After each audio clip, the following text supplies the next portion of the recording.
সন্ধি এইভাবে মুখস্থ করতে হবে।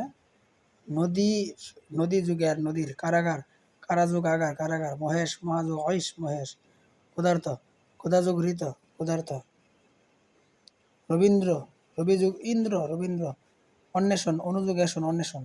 এভাবে মুখস্থ করতে হবে এবং বোর্ডের বিগত সালের প্রশ্ন শেষ করতে হবে। এখানে দেওয়া আছে অসংখ্য ইম্পর্টেন্টগুলি, আমি আপনাদের দেখিয়ে দিচ্ছি, এইভাবে এগুলো করে ফেলবেন।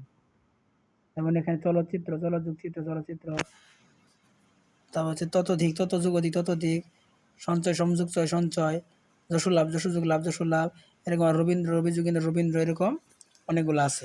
এবং এখানে নিশ্চিত কোন উপযোগী বাছাই করা কিছু কোশ্চেনও দেওয়া আছে, এইভাবে দেওয়া আছে। বিদ্যাবাড়ির বই আপনাদের আমি দেখাচ্ছি, বিদ্যাবাড়ির বইগুলো থেকে নত শতবিধান আছে, নিশ্চিত কোন উপযোগী বাছাইকৃত প্রশ্নাবলী এখানে আছে।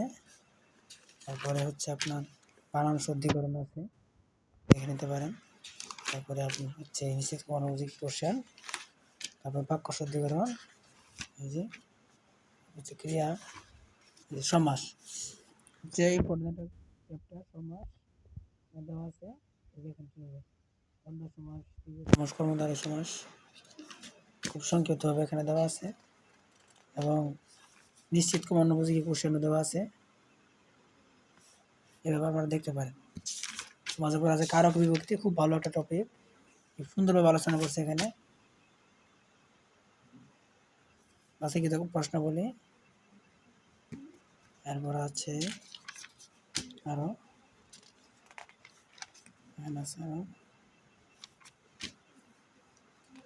এইভাবে বইটা সাজিয়েছে খুব ভালোভাবে। সাহিত্য আছে, ইংরেজি ট্রান্সলেশন আছে, বাংলা সাহিত্য আছে, সাহিত্য পর্ব এখানে আছে।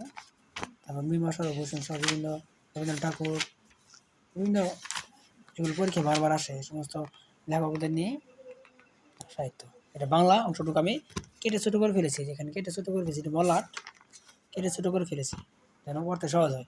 বিদ্যাবাড়ির বইটাকে বাংলা অংশটুকু ওই যেটা লেখা আছে এখানে বিদ্যাবাড়ি ডাইজেস্ট প্লাস, এই বইটা আমি কেটে ছোটো করে ফেলেছি আমার হ্যান্ডিং করার জন্য, হাতে নেওয়ার জন্য।